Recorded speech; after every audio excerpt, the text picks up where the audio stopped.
तो बात करते हैं प्रोटेक्टेड एरियाज़ के अंदर वेटलैंड्स की। वेटलैंड्स से रिलेटेड कौन कौन सी चीज़ें यहाँ पे न्यूज़ में रही थी जहाँ से हमसे क्वेश्चन पूछा जा सकता है, both in prelims and mains. So wetland के अंदर सबसे पहले यहाँ पे हम बात करते हैं यार अबाउट दी रामसर कोप 15 की। ठीक है, ये रामसर कोप 15 जो है, रामसर कन्वेंशन जो है,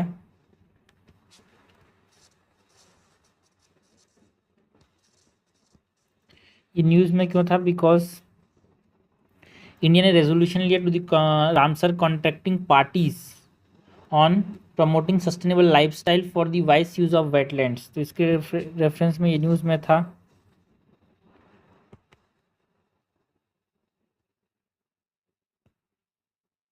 Ramsar cope 15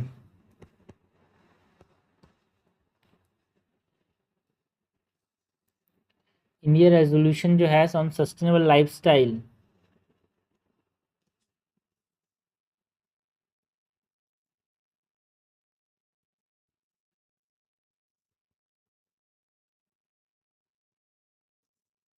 India's resolution on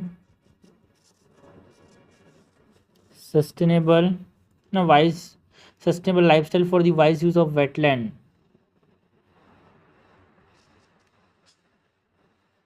पूरा लिखते हैं।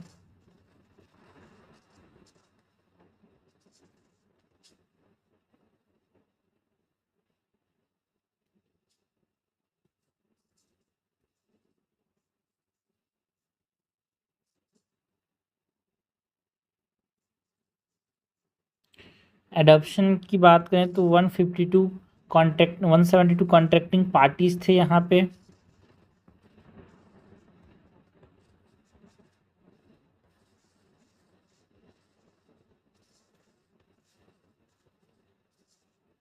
And whole of society approach यहाँ पे अपनाया गया है यार, जहाँ पे एक्टिव पार्टिसिपेशन एंड कोलैबोरेशन देखने को मिलता है हर सेक्टर से, like government, private sector, civil society, academy, है ना। तो एक तरह से ये पब्लिक हेल्थ को, डिजास्टर रेजिलियंस को, सस्टेनेबल डेवलपमेंट की तरफ आगे बढ़ने की बात करते हैं।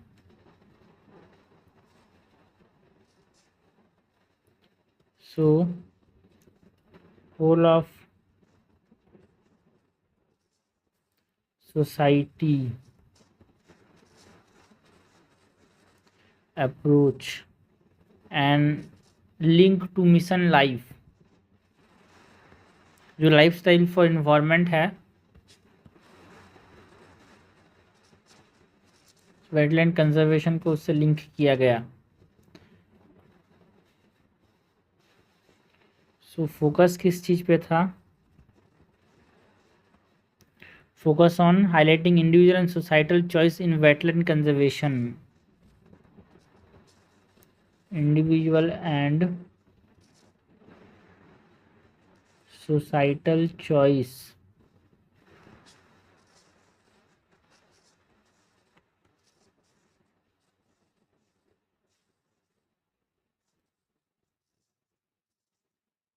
and it promotes what? It promotes pro planet lifestyle।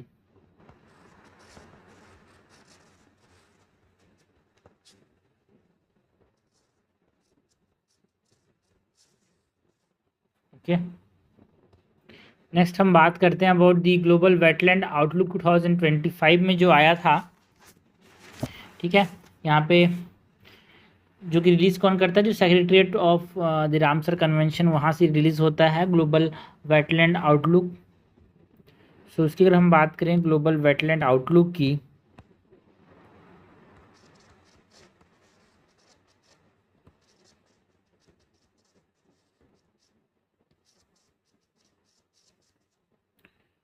To 2025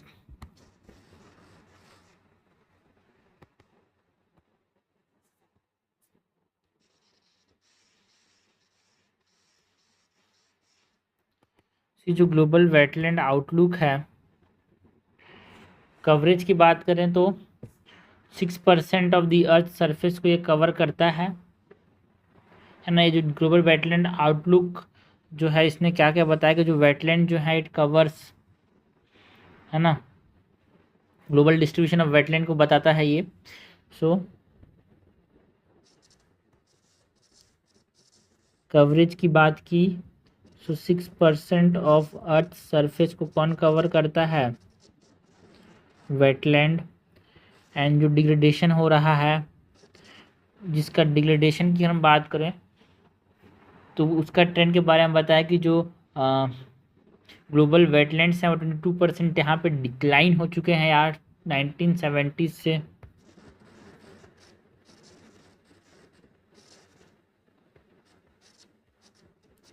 22% decline since 1970। की ड्राइवर्स की बात करें कि वेटलैंड क्यों यहाँ पे डिग्रेड हो जा रहा है, because of the unplanned urbanisation, rapid industrialisation, infrastructure development यार।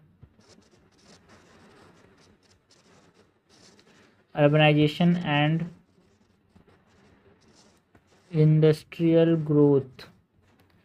रीजनल थ्रेट्स की अगर हम बात करें तो क्यों वेटलैंड्स को रीजनल किस चीज़ से दिक्कत हो रहा है, तो जो ड्रॉट्स आ रहे हैं उसके वजह से यहाँ पे इनको दिक्कत का फेस करना पड़ता है। वेटलैंड्स यहाँ पे ख़त्म हो रहे हैं, इन्वेजिव स्पीसीज जो है डोमिनेट करते हैं, लाइक ड्रॉट जो है primary cause of the wetland threat in Europe यार। एंड नॉर्थ अमेरिका के अंदर इन्वेजिव स्पीसीज एक इम्पॉर्टेंट कॉज है जिसकी वजह से यहाँ पे वेटलैंड का जो हेल्थ है वो डिग्रेड हो रहा है।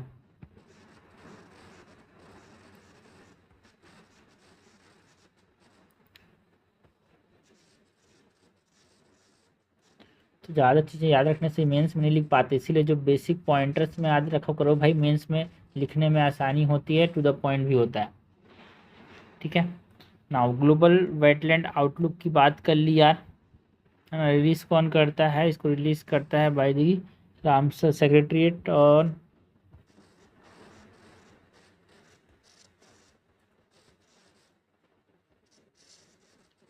Secretariat of the Ramsar convention. Next हम बात करते हैं यार about the Ramsar sites in India की। यहाँ पे इंक्रीज़ हुआ, यहाँ पे जो रामसर साइट्स हैं है ना, वेटलैंड्स ऑफ इंटरनेशनल इंपॉर्टेंस जो हम बोलते हैं रामसर साइट्स, तो 96 अभी यहाँ पे हो चुके हैं यार, 11 मोर ऐड किए गए। सो जो इम्पोर्टेंट जो ऐड किए होते हैं वो हमेशा न्यूज़ में रहते हैं, तो हमसे पूछा जा सकता है यार।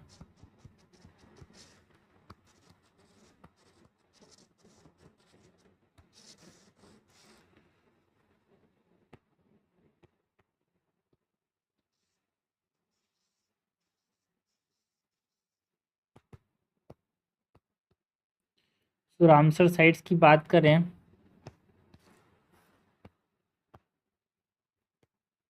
तो रामसर साइट्स के अंदर टोटल कितने हो गए हैं भाई अब इंडिया में? 96।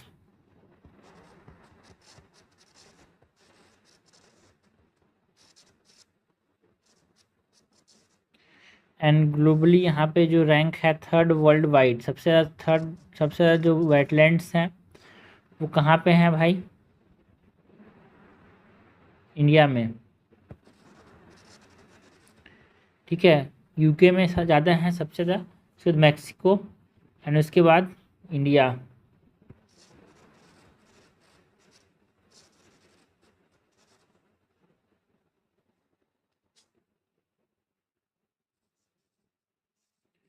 एंड स्टेट वाइज लेट की बात करें तो सबसे ज़्यादा स्टेट कौन से स्टेट में सबसे ज़्यादा यहाँ पे वेटलैंड है? तमिलनाडु में।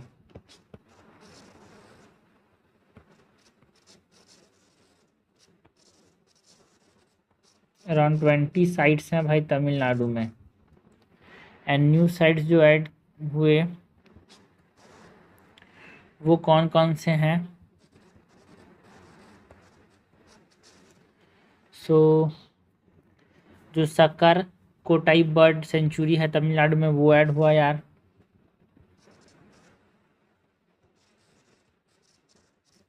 सक्कर कोटाई, सक्कर कोटाई कहाँ पे है? तमिलनाडु में। थिरुतंगल बर्ड सेंचुरी ये भी तमिलनाडु में, ये भी ऐड हुआ।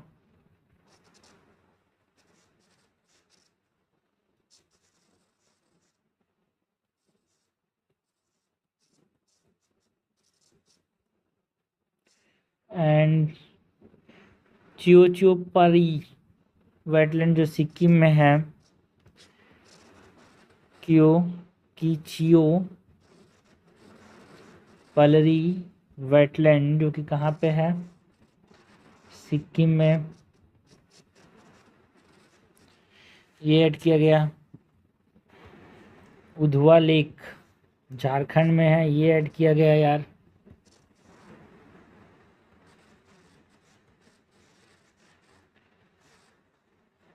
किचन राजस्थान के अंदर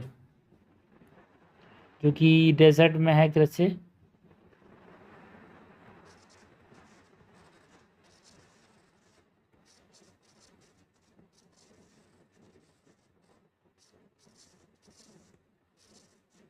न्यू साइट्स यहाँ पे ऐड हुए।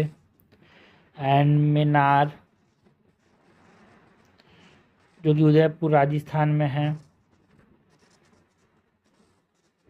ये ऐड हुआ। गोकुल जलाशय बिहार में,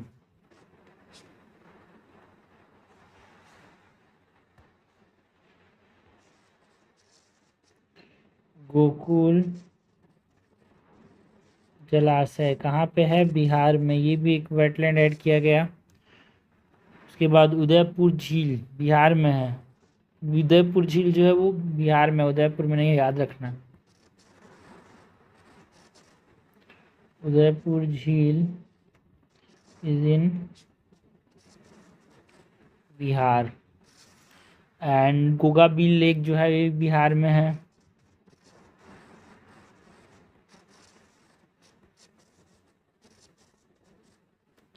कोपरा रिजर्वायर जो है वो छत्तीसगढ़ के अंदर है, बिलासपुर डिस्ट्रिक्ट में। ये छत्तीसगढ़ का पहला रामसर साइट है भाई,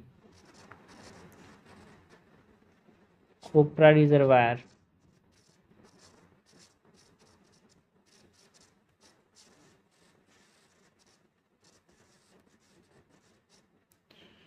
इसके बाद हमारे पास सिलचर लेक, सिलचर लेक जो है वो राजस्थान में है,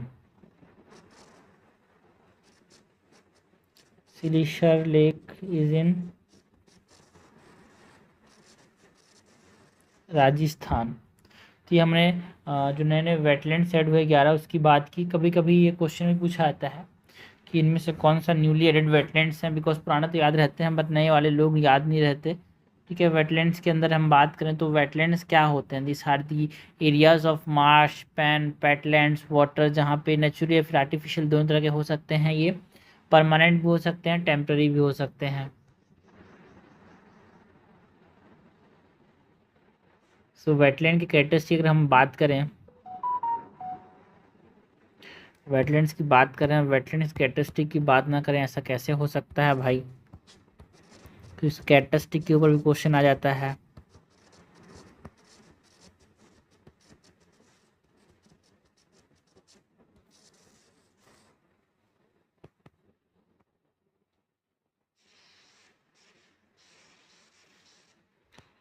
सो वेटलैंड कैरेक्टरिस्टिक की अगर हमें बात करें,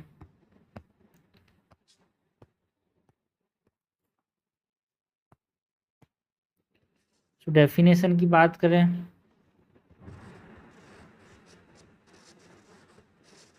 सो ऐसा एरिया जो कि मार्शी है, फैन होता है, पीटलैंड की फॉर्म में हो, या फिर वाटर एरियाज जो कि टेम्पररी हो सकते हैं, है ना। याद रखना, नेचुरल भी हो सकते हैं, आर्टिफिशियल भी हो सकते हैं, परमानेंट भी हो सकते हैं, टेम्पररी भी हो सकते हैं।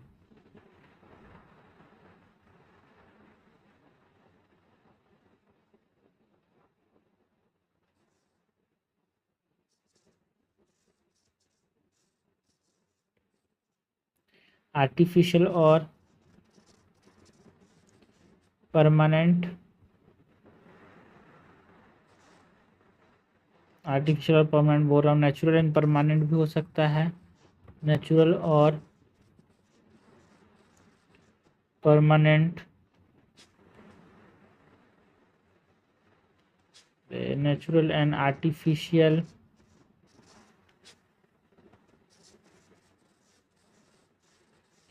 परमानेंट और temporary.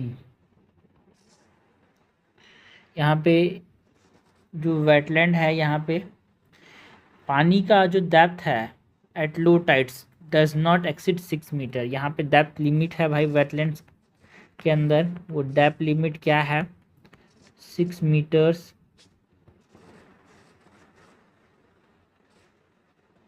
Eight low tides, not exceed 6 metre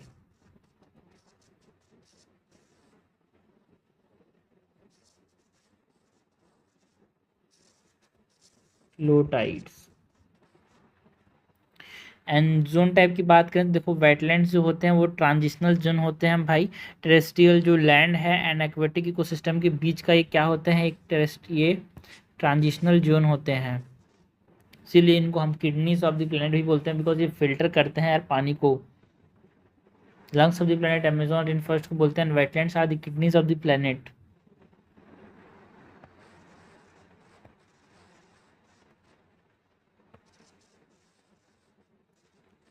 transitional, this are transitional zone between the terrestrial to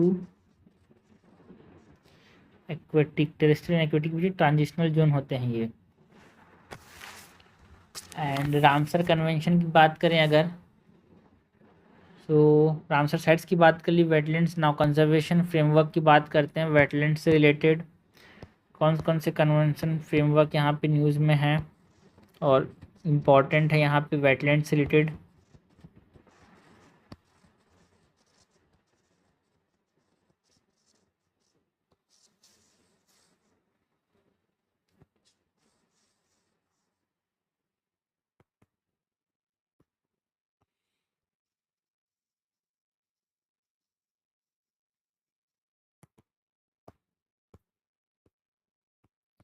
तो कंजर्वेशन फ्रेमवर्क के अंदर रामसर कन्वेंशन की बात करते हैं। सबसे पहले तो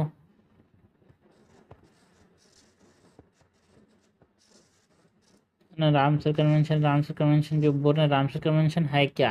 1971 जो रामसर ईरान में है वहाँ पे एक इंटरनेशनल ट्रीटी लिया गया for conservation and sustainable use of wetlands यार।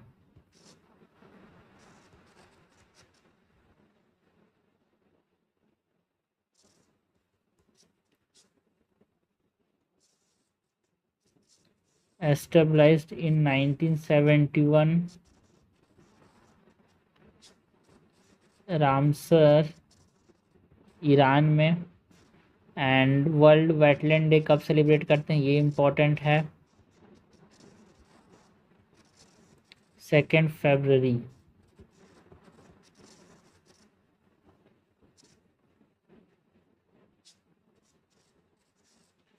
Okay.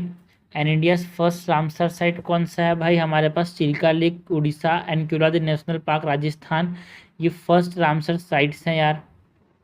Largest Ramsar site in India कौन सा है,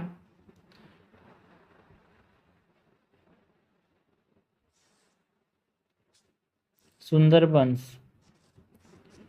फर्स्ट साइट्स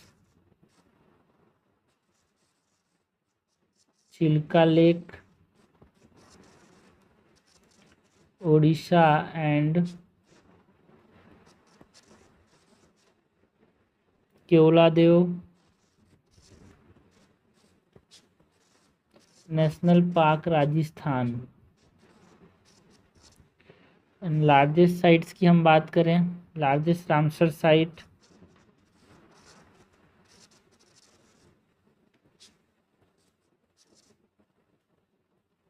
इन इंडिया, या फिर हम दुनिया में भी बोल सकते हैं लार्जेस्ट वेटलैंड कौन है, सुंदरबंस।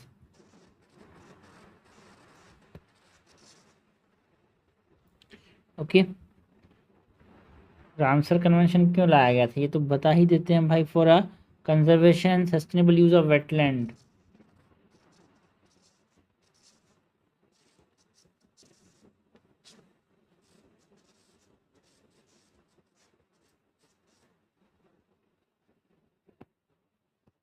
पर्पस क्या था भाई इसका,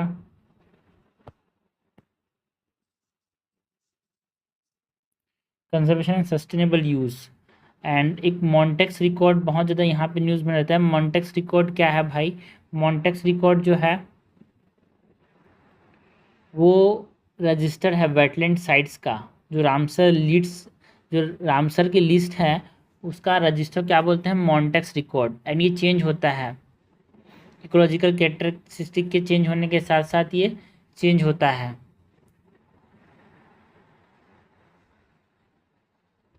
और इंडिया के दो यहाँ पे साइट्स हैं जो कि यहाँ पे मॉन्टेक्स रिकॉर्ड के अंदर हैं।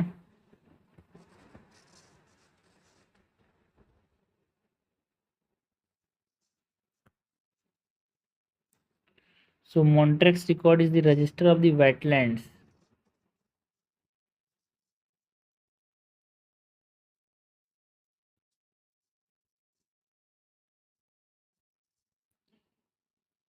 ओके, एंड इंडिया के यहाँ पे जो केवरा जो नेशनल पार्क है राजस्थान भरतपुर के अंदर, जो कि एक यूनेस्को वर्ल्ड हेरिटेज साइट भी है, वो यहाँ पे लिस्टेड है। एंड लोकटक लेक मणिपुर के अंदर जो कि लार्जेस्ट फ्रेश वाटर लेक है नॉर्थ ईस्ट के अंदर, वो यहाँ पे रजिस्टर्ड है।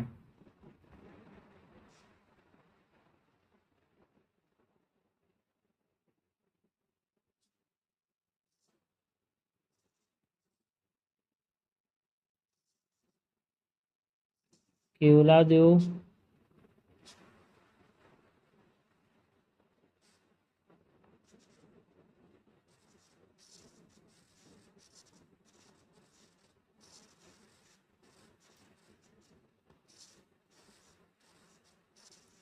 And Loktak lake,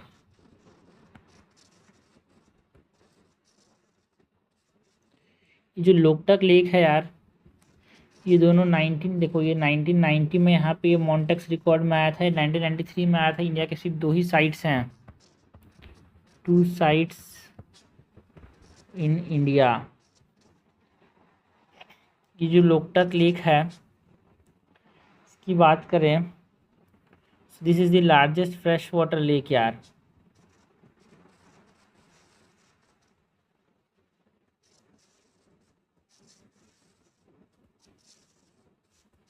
of north east,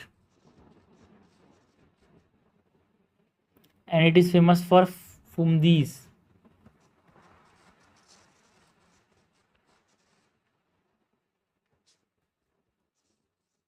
ये जो फुमदीज होते हैं, ये क्या होते हैं, दीज आर फ्लोटिंग वेजिटेशन।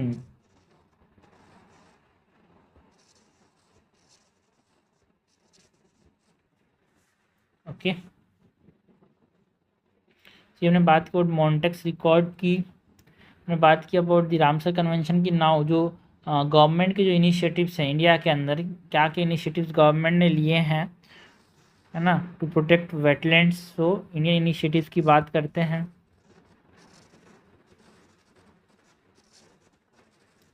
इसमें हम बात करते हैं अबाउट अमृत धरोहर स्कीम की।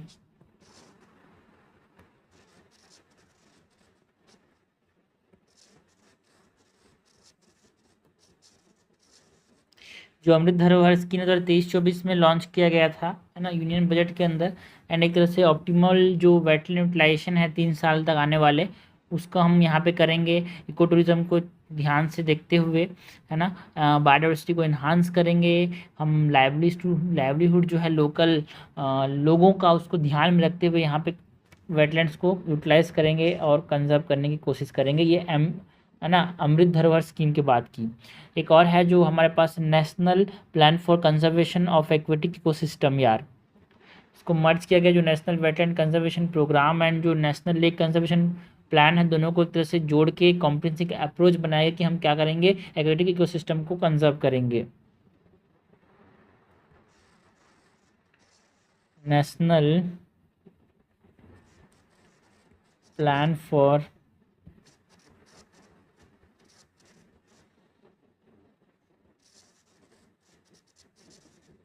Conservation of aquatic eco system.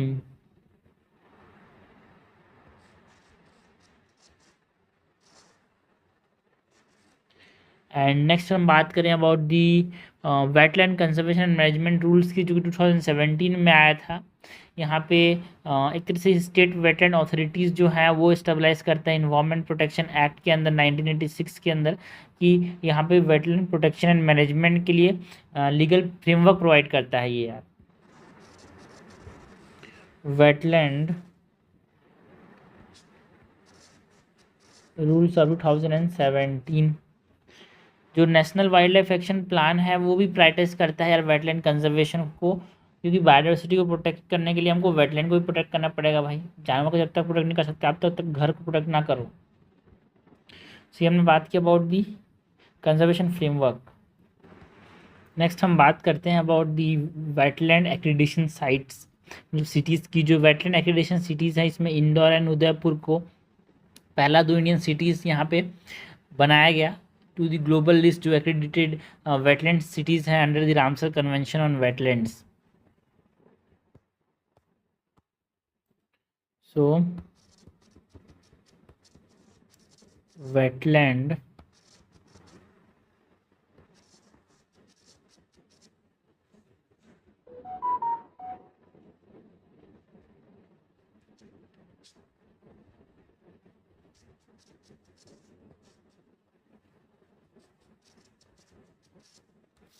Wetland एक्रीडिटेड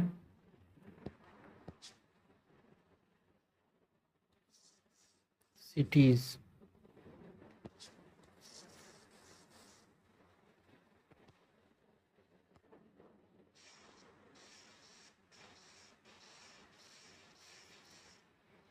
जो वेटलैंड एक्रीडिटेड सिटीज़ हैं यहाँ पे इंडियन सिटीज़ की अगर हम बात करें एक्रीडिटेड इंडियन सिटीज़ की,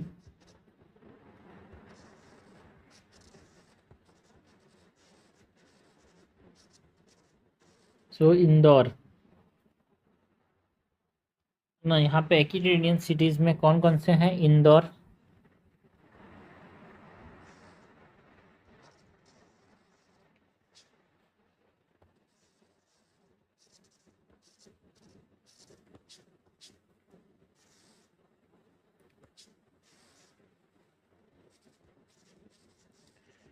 इंदौर है भाई। Indore is the cleanest city in India. Indore is the cleanest city in India.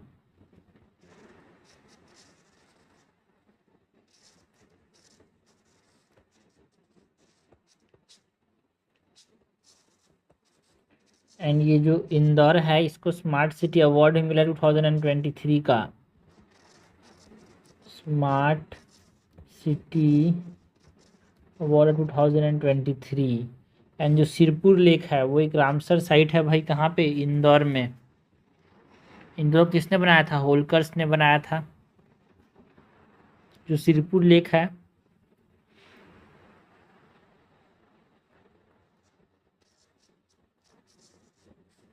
It is a Ramsar site,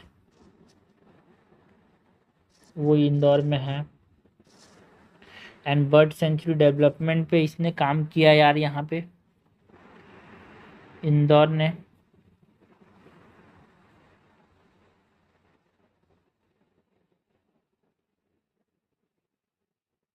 ये जो सिरपुर लेक है उसको एक तरह से ये जो important site for water birds है ना, तो इसको एक तरह से डेवलप किया गया as a bird century.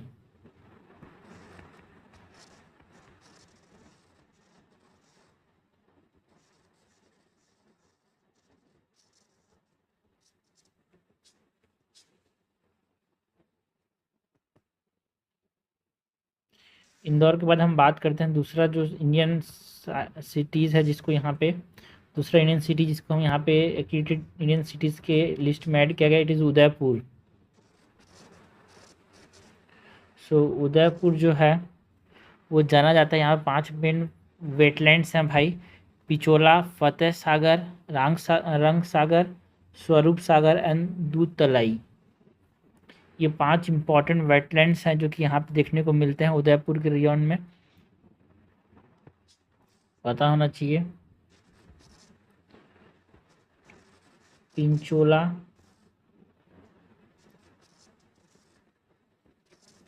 Fateh Sagar,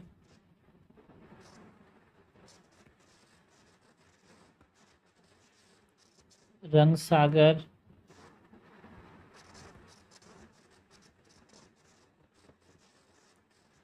Swaroop Sagar, दूध तलाई, ये इम्पोर्टेंट सिटीज़ हैं, इनको इंडियन एक्रीडेटेड सिटीज़ की लिस्ट में ऐड किया गया। यहाँ पे भोपाल को हटा दिया गया। ठीक है, ये एक्रीडिशन से क्या होता है भाई, इंटरनेशनल रिकॉग्नाइजेशन मिलता है यार उनको, एक तरह से नेचुरल एंड ह्यूमन मेड यहाँ पे वेटलैंड्स जो 3 सिटीज़ में है उनको यहाँ पे इम्पोर्टेंस बताता है, एक तरह से एफर्ट्स बताता है वेटलैंड कंजर्वेशन का, है ना। एंड पहले यहाँ पे ना भोपाल था लेकिन उसको एक्सक्लूड किया गया। So exclusion of Bhopal.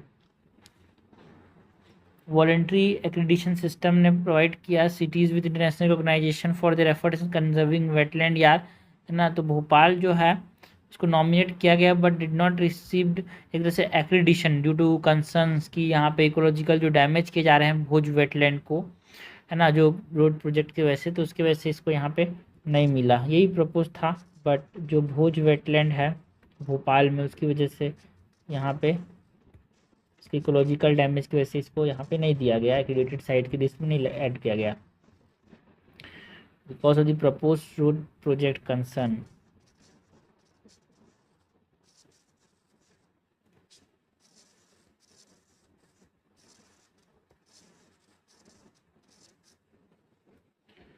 इसके बाद अगर हम बात करें एक्रीडिशन प्रोग्राम डिटेल्स की,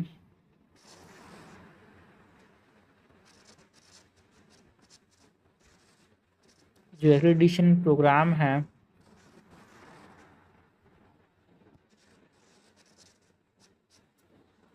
इसकी डिटेल्स की बात करें तो ये कब आया था भाई, ये 2000 मतलब कोप 12 में आया था, रामसर कन्वेंशन जो 2015 में हुआ था।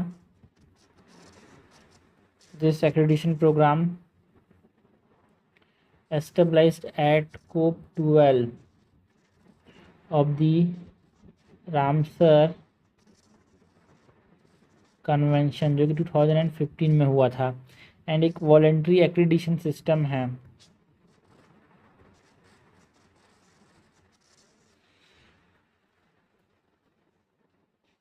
ना सिटीज़ को इंटरनेशनल रिकॉग्नाइजेशन देता है।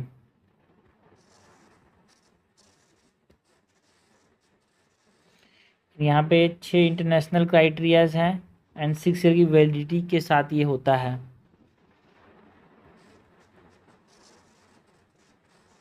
और ये जो कोप 12 था वो उरागे के अंदर हुआ था यार। 6 इंटरनेशनल क्राइटेरियाज एंड 6 ईयर की वैलिडिटी होती है यहाँ पे।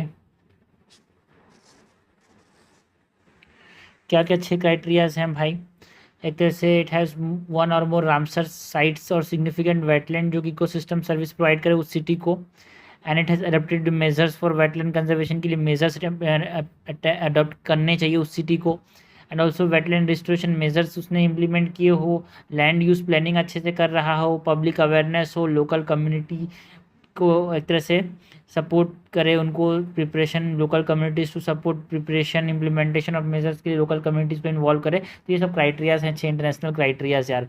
6 साल की वैलिडिटी के लिए होता है, उसको रिन्यू किया जाता है अगली बार फिर करना हो तो।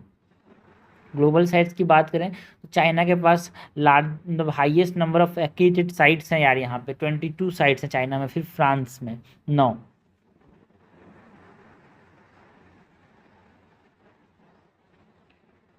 टोटल कितने साइट्स हैं ग्लोबली, 74।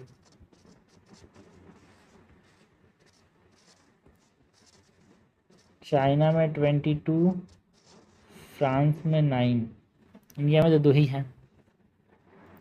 ना भोज वेटलैंड की बात करें तो भोज वेटलैंड की यहाँ पे हमने बात की ना, भोपाल में भोज वेटलैंड के यहाँ पे इकोलॉजिकल डैमेज हो रहा है, तो भोज वेटलैंड की वजह से यहाँ पे इसको एक्सक्लूड किया गया। तो भोज वेटलैंड के बारे में हमसे पूछा जा सकता है यार।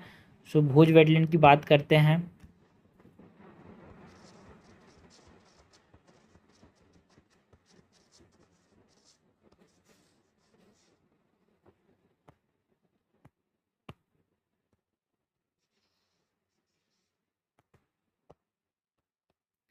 तो ये रामसर साइट 2002 से रामसर साइट है भाई, भोज वेटलैंड जो है। Ramsar site since 2002। इसमें एक अपर एंड एक लोअर लेक है यार, अपर एंड लोअर लेक। एंड जो वन विहार नेशनल पार्क बॉर्डर है उस रीजन में है यार। यहाँ पे अपर लेक जो है वो वन विहार नेशनल पार्क से बॉर्डर रखता है।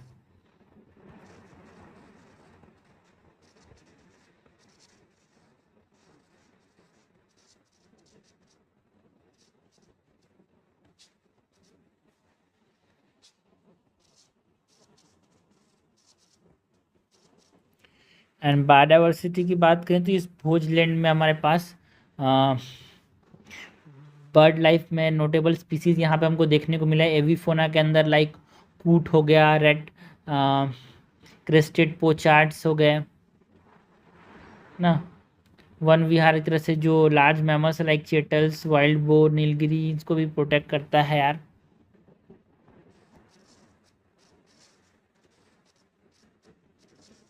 है ना, इट इज़ एन इंटरकनेक्टेड, दो अपर लेक राजा भोज ने जो बनाया था एंड लोअर लेक दोनों को इंटरकनेक्ट करके यहाँ पे ये भोज वेटलैंड बनाया गया है ना। It is an interconnected man made reservoir.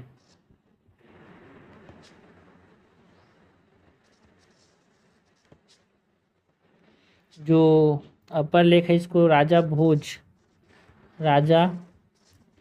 भोज ने 11वीं सेंचुरी में बनाया है ऑन कोलांस रिवर। एंड जो लोअर लेक है दोनों को इंटरकनेक्ट करके ये बनाया गया। सो इंटरकनेक्टेड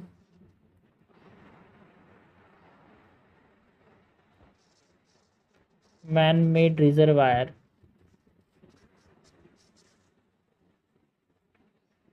एंड बायोडाइवर्सिटी के अंदर हमने बात की अबाउट यहाँ पे कूट्स देखने को मिलते हैं, सारस कोकड़ जिसको हम लोग बोलते हैं, सारस क्रेन देखने को मिलता है यहाँ पे। एनिमल्स में चीतल, नीलगाय, वाइल्ड बोर, सांभर, ये हमको देखने को मिलता है इस वेटलैंड में। नेक्स्ट अगर हम बात करें अबाउट जो बायोडाइवर्सिटी हेरिटेज साइट है वो न्यूज़ में था बिकॉज जो गुनेरी विलेज में जो एक एरिया है अराउंड 32 हेक्टेयर्स का, उसको गुजरात के फर्स्ट बायोडाइवर्सिटी हेरिटेज साइट घोषित किया गया है ना, इनलैंड मैनग्रोव ऑफ गुनेरी को। तो इसीलिए न्यूज़ में था भाई। तो हमसे क्वेश्चन पूछा जा सकता है इसके बारे में। बायो डाइवर्सिटी हेरिटेज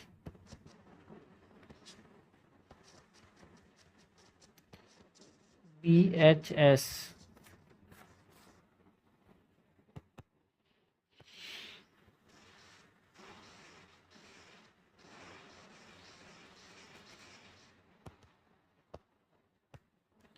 इसमें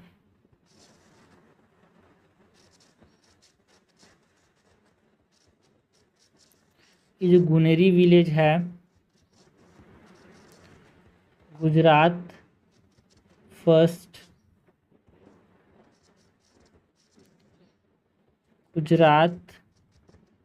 बायोडाइवर्सिटी हेरिटेज साइट, ये कहाँ पे लोकेटेड है यार? इट इज़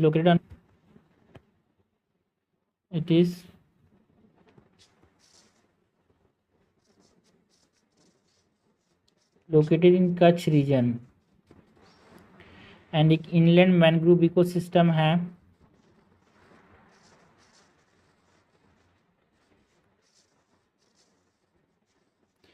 कोई डायरेक्ट सी वाटर डिपेंडेंस नहीं है भाई यहाँ पे।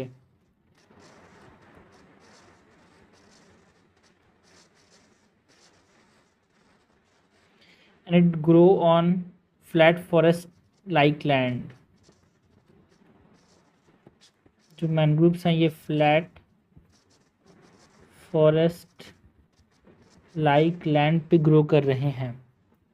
यूनिक फीचर यही है कि ये डिपेंडेंट नहीं है डायरेक्ट सी वाटर पे। यहाँ पे जो ये इनलैंड मैनग्रोव है एंड ये फ्लैट फॉरेस्ट लाइक लैंड पे ग्रो कर रहा है, बिकॉज जो टिपिकली कोस्टल मैनग्रोव्स होते हैं वो पानी के ऊपर तरह से रहते हैं, never expose to sea water, है ना, कोई स्लज डिपॉजिट नहीं है। गुजरात के अंदर है भाई ये। नाउ गुनेरी विलेज की बात की कि इसको बायोडाइवर्सिटी हेरिटेज साइट डिक्लेयर किया गया, तो बायोडाइवर्सिटी हेरिटेज साइट फ्रेमवर्क में होता क्या है उसकी बात कर लेते हैं। सो ये बायोलॉजिकल डाइवर्सिटी एक्ट के अंदर जो इकोलॉजिकली फ्रेजाइल इकोसिस्टम होते हैं और जो यूनिक इकोसिस्टम होते हैं उनको यहाँ पे ये दिया जाता है ना, जिनके पास रिच बायोडाइवर्सिटी है,